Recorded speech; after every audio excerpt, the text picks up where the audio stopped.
Hi, this is Jeff with Minnesota Waterscapes. Thanks for stopping by today.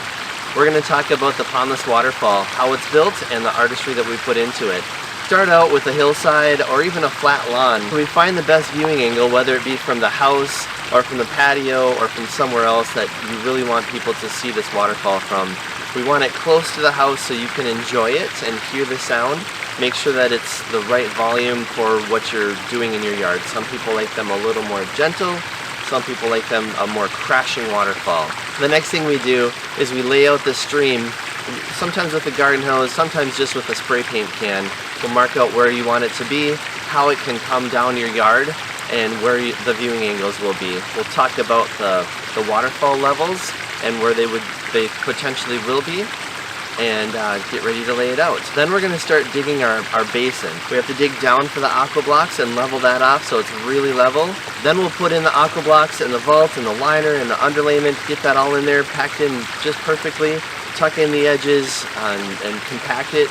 Once we're done installing that, these can be installed underneath a driveway and you can drive a semi-truck over them and they'll be completely safe. They're made out of plastic so they won't corrode and break down over time, and they'll be perfectly safe for your family to run over should somebody want to play in the water like we often do. Then we're going to get ready to build our waterfall. We're going to start taking that soil that was dug out of the basin hole and put on the lawn, whether it be the hillside or the flat lawn, and we'll start putting in steps and kind of predetermine where we want the waterfalls to be. However long you want the stream, we're going to make sure that's tied in there. And then we'll put the liner on top of that. Then we'll start looking for the rocks. As we're digging through the pile of stones that came with the delivery for your waterfall build, we'll kind of watch for those unique stones that can be for the waterfall portions where you're looking at it the most. We look for the big ones that are going to be one stone on the left, one stone in the middle, one stone on the right, if at all possible, so that it looks like the water's been carving through the big stones and falling over one specific stone for a really long time. When we foam, we're going to use black waterfall foam so you won't be able to see it. And then also, in addition to that, we make sure that we put it below the rock level, the final rock level that you're going to see, so that you can't see it. It's not distracting you from the natural beauty of the stone and the water coming down the hillside. So as we work up the hill, we're going to get to the top.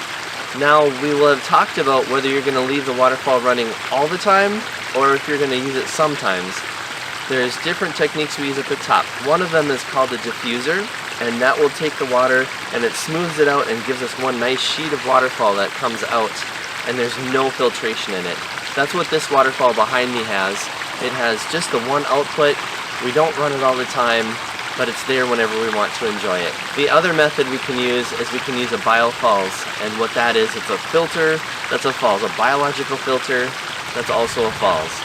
And it's going to let the water come up through the biofalls, and then it's going to pour out. And as it comes up through, it's going through all the filter media that's going to help store bacteria, that's going to eat the nutrition in the water so that you have crystal clear, clean water coming out of the top. Then after the top is finished, the basin's finished, we make sure we hook up the pump, we hide the pipe, and that's all connected. Then we can turn it on and see what it looks like. After we turn it on, we're going to look at the stream edges, make sure there's no leaks, and then we're going to trim that pond liner about 6 to 12 inches from the water level, and then tuck it behind the rocks so you don't see it. We're going to make sure that we only have one row of rocks where possible, and we're going to naturalize it so you can bring plants up to the edge of the stream so that it looks like it's been in nature for a long time. After the stream is tucked in and all the edges are hidden and there's no leaks, then at that point it's time to do the mulching and the planting around it. Typically we leave that for you or your landscaper to take care of, but we will sometimes bring in mulch and a few plants to help naturalize the area to make it look like it's been there for a really long time and is beautiful and blends in with your existing landscape. So if you're looking for a low maintenance option for a waterfall, a Pondless Waterfall is the way to go. So that wraps up a Pondless Waterfall.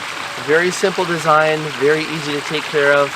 Let us know in the comments if there's anything that we can address and help you out with, and we look forward to helping you out with the next video. Hi, thanks for watching this video from Minnesota Waterscapes. Make sure you like and subscribe that video and give us a ring, and we'll look forward to seeing you next time.